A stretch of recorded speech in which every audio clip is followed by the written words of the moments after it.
नमस्कार, एक बार फिर आप सभी का स्वागत है।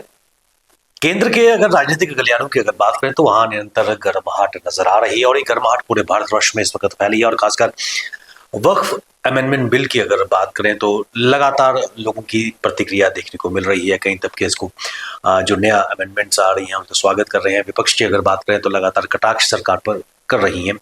ऐसे में जम्मू कश्मीर और भारतवर्ष की अगर बात करें तो किस तरीके से इस अमेंडमेंट को देखा जा रहा है और जिस तरह ये कहा जा रहा है कि एक ट्रांसपेरेंट अकाउंटेबल सिस्टम वक्फ के भीतर इस नई अमेंडमेंट से आएगा और बेहतर तरीके से पूरे भारतवर्ष में ये बोर्ड काम कर पाएगा। कितना महत्वपूर्ण मुद्दा और खासकर अगर हम माइनॉरिटीज की अगर बात करें वक्फ के इस अमेंडमेंट के बाद आने वाले समय में क्या तस्वीर रहेगी, किस बेहतर तरीके से बोर्ड काम करेगा, इस पर बात करने के लिए मेरे साथ जुड़ चुके हैं भारतीय जनता पार्टी के वरिष्ठ नेता, पार्टी के spokesperson doctor Tahir Chaudhary. स्वागत है सर आपका।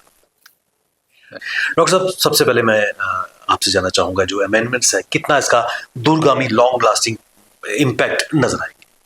पिछले कुछ दिनों से वक्फ बोर्ड की इशू के ऊपर बहुत सारी डिस्कशंस चल रही हैं।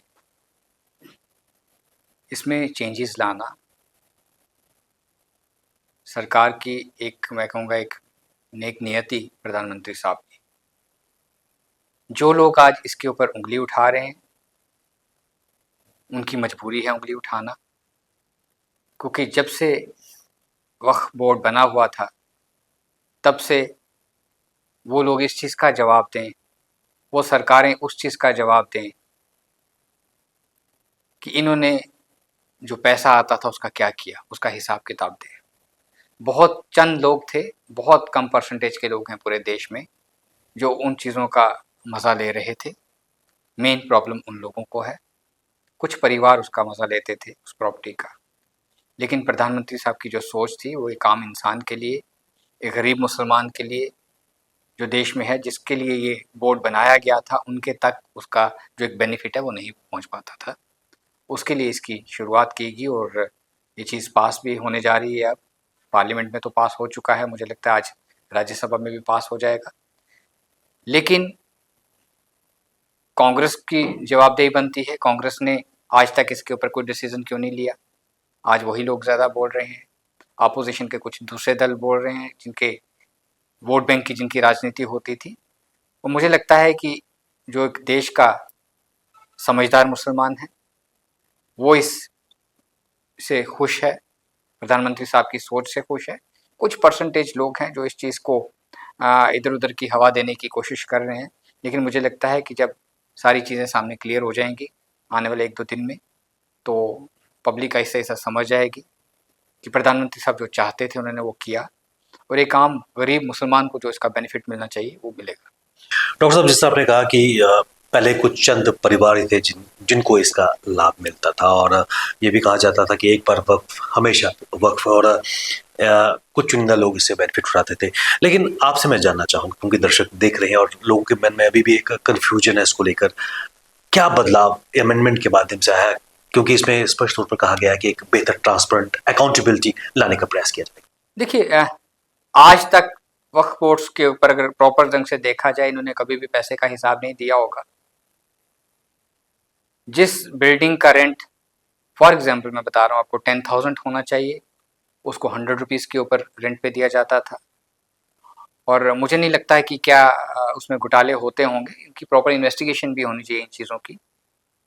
वो लोग जो इसके ठेकेदार अपने आप को समझते थे, उन्होंने देश के अंदर कितने स्कूल बनाए, कितने कॉलेजेस बनाए, कितने हॉस्पिटल्स बनाए, कितने ऑर्फन बच्चों को एजुकेशन दी, कितने डॉक्टर बनाए, कितने आईएएस बनाए, कितने आईपीएस बनाए। मैं कहता हूँ कितने गरीब बच्चों की शादियां करवाई, कितनी विडोज को पेंशन देते थे। ये वक्फ बोर्ड था ही उस चीज़ के लिए। लेकिन मुझे नहीं लगता कि जहां इसका पैसा पहुंचना चाहिए था वहां पहुंचा होगा। कोई जवाब नहीं है उन लोगों के पास इस चीज़ का। लेकिन प्रधानमंत्री साहब की फिर वही बात आती है, उनकी एक सोच थी कि इस चीज़ को ट्रांसपेरेंट किया जाए, जहाँ पे पैसा लगना चाहिए वहाँ तक पैसा पहुँचे, उन परिवारों को बेनिफिट मिले, उन विडोज़ को पेंशन मिले, उन ऑर्फन बच्चों को पढ़ाने में पैसा लगे, स्कूल्स बनाए जाएं, कॉलेजेस बनाए जाएं, यूनिवर्सिटीज़ बनाए जाएं। आज तक बहुत कुछ देश में होता रहा और जितनी प्रॉपर्टी वक्फ बोर्ड के पास थी मुझे नहीं लगता किसी और ऑर्गेनाइजेशन के पास होगी, किसी दूसरे धर्म की ऑर्गेनाइजेशन के पास होगी। और इसका जहाँ पे इसके बेनिफिट जिन लोगों को होने चाहिए थे आज तक नहीं हुए हैं, ये चीज़ें सारी क्लियर हो चुकी हुई हैं।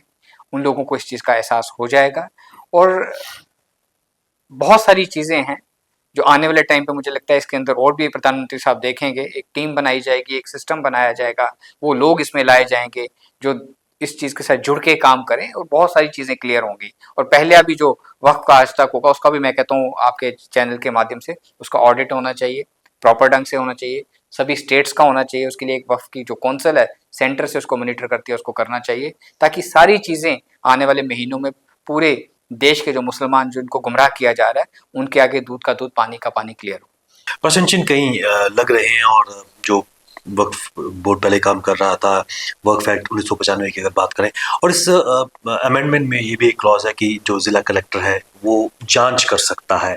कितना प्रभावी कदम अगर हम ट्रांसपेरेंसी की अगर बात करें?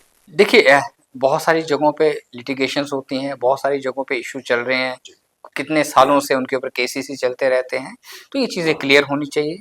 एक जो लैंड होता है, जहाँ एक बिल्डिंग होती है, जो जगह होती है, उसका प्रॉपर यूटिलाइजेशन होना चाहिए, प्रॉपर ढंग से होना चाहिए। तो मुझे लगता है कि जब चीज़ें क्लियर होंगी, एक प्रॉपर फ्रेमवर्क के साथ इसको जब पब्लिक के डोमेन में लाया जाएगा सरकार की तरफ से, तो वो पब्लिक डोमेन में आने के बाद जो अपोजिशन के लोग हैं वो इस चीज़ को समझते हैं। कांग्रेस पार्टी अच्छी तरह इस चीज़ को समझती है, क्योंकि भारत देश बदल चुका हुआ है। सरकार की जो नीयत है काम करने की वो बड़ी क्लियर है, साफ है। प्रधानमंत्री साहब ने आज तक 2014 के बाद जो भी स्टेप्स उठाए, जो भी काम किए, मुझे लगता है कि उसकी पूरे देश ने वाहवाही नहीं की, पूरी दुनिया ने वाहवाही की। तो ये भी उसका एक स्टेप है। ये आप आने वाले दिनों में देखिए, इसके ऊपर जो कि चीज़ें क्लियर होकर सामने आएंगी, बहुत सारे लोगों के मुंह बंद हो जाएंगे जो आज इसके ऊपर उंगली उठा रहे हैं। इस अमेंडमेंट के अंदर एक प्रोविजन ये भी है कि रजिस्ट्रेशन ऑफ एक्ट पोर्टल की जितनी भी वक्फी संपत्तिज हैं, चीज़ें हैं, उनका बाकायदा तरीके से रिकॉर्ड रखा जाएगा, पोर्टल के माध्यम से इसकी रजिस्ट्रेशन होगी। क्या अभी एक ट्रांसपेरेंसी की तरफ एक कदम? बिल्कुल, बिल्कुल। देखिए हर चीज़ ऑनलाइन होगी, उसे कोई भी देश का नागरिक, कोई भी उसको देख सकता है। कुछ स्टेट्स में तो वक्फ बोर्ड के ये हालात थे कि उनको अपने मस्जिदों के इमामों के लिए सैलरी देने के लिए भी सरकार से पैसा लेना पड़ता था। उनको अपने मदरसों के लिए भी पैसा सरकार से लेना पड़ता था। अगर पैसे की बात की जाए तो जितना पैसा वक्फ बोर्ड के पास आता था, मुझे लगता है कि उतना कहाँ जाता था, ये भी एक चिंता का विषय है, उसको भी सरकार देखेगी। इस अमेंडमेंट में एक और क्लॉज जो बड़ा महत्वपूर्ण नजर आ रहा है कि वक्फ होने से पहले ही चाहे बेवा की बात करें, उस परिवार की डेस्टिट्यूट्स की बात करें, बच्चों की बात करें, डाइवोर्सी की बात करें, तलाकशुदा महिलाओं को पहले उनके मालिकाना हक दिया जाएगा, उसके बाद प्रॉपर्टी का वक्फ होगा। देखिए महिलाओं के लिए, ऑर्फन बच्चों के लिए हमेशा भारतीय जनता पार्टी ने भी सोचा, और मुस्लिम समाज, स्पेशली मुस्लिम समाज के लेडीज़ की बात मैं कर रहा हूँ। ट्रिपल तलाक का भी आपने देखा, पहले मोबाइल के ऊपर ही निकाह हो जाया करता था और मोबाइल के ऊपर ही तलाक हो जाया करती थी। बहुत सारी चीज़ों से हमने अपनी बहनों को आज़ाद किया।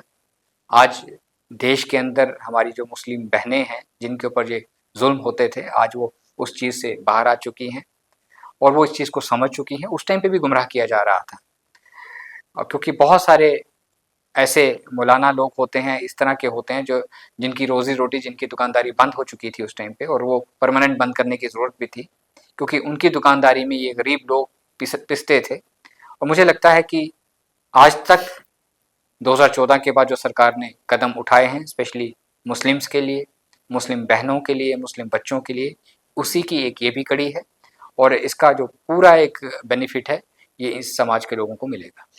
एक कंसर्न ये भी था कि अगर मुस्लिम ममालिक की अगर बात करें, टर्की है, मिस्र है, सूडान है, सीरिया है, वहाँ पर वक्फ बोर्ड नहीं है, लेकिन वहाँ पर फिर भी उनकी बहबूदी के लिए, उनकी वेलफेयर के लिए काम हो रहे हैं। तो ये भी कह सकते हैं भारतवर्ष में बेहतर तरीके से वक्फ काम कर सकता है बोर्ड का। बिल्कुल, बिल्कुल। अगर आप अरबियन कंट्रीज़ की बात करें, सऊदी की बात करें, दुबई की बात करें, ओमान की बात करें और इस तरह की कंट्री की बात करें, तो वहाँ पे बहुत सारी चीज़ें उन लोगों ने की हुई हैं, उनका सिस्टम बहुत अच्छा है, जबकि वो इस्लामिक कंट्रीज़ हैं और इस्लाम में ये चीज़ें जायज़ हैं कि गरीब की मदद की जाए। और जब आपके पास एक सिस्टम होता है, हर रमज़ान का भी महीना ख़त्म हुआ है, इसमें ज़कात दी जाती है, उसमें ये भी देखा जाता है कि पहले आप अपने नेबरहुड में देखो कि गरीब कौन है, किसके घर में खाना बनता भी है कि नहीं बनता है। तो इस्लाम बहुत वास्ट है, बहुत अच्छा रिलीजन है अगर उसको अच्छे ढंग से चलाया जाए, लेकिन बदकिस्मती है हमारे में ही ऐसे कुछ लोग होते हैं जो इस चीज़ को भी बदनाम करते हैं। लगातार अपोजिशन की तरफ से अपोजिशन की जा रही है कि संविधान की आर्टिकल 14, 25, 26, 29 के तहत जो रिलीजियस फ्रीडम है उस पर ये अटैक किया गया है, क्या है? देखिए उनकी मजबूरियां हैं इस तरह की बात करनी, मैं सीधी बात करूंगा। जो लोग ये बातें कर रहे हैं, अगर मुस्लिम्स को भारत देश के अंदर किसी ने नुकसान पहुंचाया है, मुझे कहने में ये कोई झिझक नहीं होगी, उसमें कांग्रेस पार्टी सबसे पहले आती है, जो आगे से मुसलमान को गले से लगाती थी और पीठ के पीछे छुरा घोंपती थी। और देश के मुस्लिम ने, मुझे लगता है, बहुत टाइम लगा उस चीज़ को समझने में कि कांग्रेस पार्टी करती क्या थी। जितने देश में दंगे फसाद कांग्रेस पार्टी ने करवाए, आज तक किसी पॉलिटिकल पार्टी ने नहीं करवाए, और उसका बेनिफिट एक ही परिवार लेता रहा, गांधी परिवार। उस चीज़ का एहसास देश की जनता को हो चुका हुआ है। मुस्लिम आहिस्ता आहिस्ता जाग रहे हैं, आहिस्ता आहिस्ता उनकी आंखें खुल रही हैं। लेकिन भारतीय जनता पार्टी ने जब भी सोचा तो सबके लिए सोचा, इसीलिए हमारे हर स्टेज के ऊपर, हर ऑफिस में बैनर के ऊपर लिखा होता है सबका साथ, सबका विकास और सबका विश्वास। ये प्रधानमंत्री साहब का पहला सोच थी, उस सोच पे काम किया जाता है। हम सबको साथ लेके चलेंगे, सभी रिलीजन के लोगों को साथ लेके चलेंगे, तभी ये देश मजबूत भी होगा और देश तरक्की भी करेगा। डॉक्टर ताहिर साहब, मैं बिल्कुल अंत में आपसे जानना चाहूँगा, भारतवर्ष में एक बड़ा तबका मुस्लिम समुदाय का भी है, और जिस तरह आपने कहा कि एक लार्ज चंक अभी भी डिस्क्रिमिनेटेड फील कर रहा था, जो फैसिलिटीज़, जो मदद, इमदाद वक्फ बोर्ड की तरफ से मिलनी चाहिए थी, वो नहीं मिल पा रही है। इस अमेंडमेंट के बाद क्या एक बदलाव भारतवर्ष में नजर आया? देखिए 100% बदलाव आएगा, क्योंकि प्रधानमंत्री साहब जो सोचते हैं, जो करते हैं, उसको इम्प्लीमेंट करवाना भी उनको आता है। और आज तक प्रधानमंत्री साहब ने अगर रात को कोई सपने में भी देखा होगा कि किस समुदाय को बेनिफिट दिया जा सकता है, तो उस सपने को उन्होंने सुबह इम्प्लीमेंट करने में उन्होंने, मुझे लगता है कि टाइम नहीं लगाया होगा। ये प्रधानमंत्री साहब की सोच है। देश का आवाम खुशकिस्मत है कि हमें एक ऐसा प्रधानमंत्री नरेंद्र मोदी साहब मिले हुए हैं, जिन्होंने हमेशा देश के लिए, देश की 140 करोड़ जनता के लिए हमेशा भले के लिए सोचा, पॉजिटिव सोचा। कोविड की आप बात की रहे हैं अगर, तो जब राशन फ्री देना शुरू किया था, तो मुझे लगता है आज तक वो राशन बंद नहीं किया गया, क्योंकि ये वही देश है जिसमें हज़ारों टन राशन बर्बाद हो जाया करता था, फेंक दिया जाया करता था, जिसको जानवर भी नहीं खा सकते थे।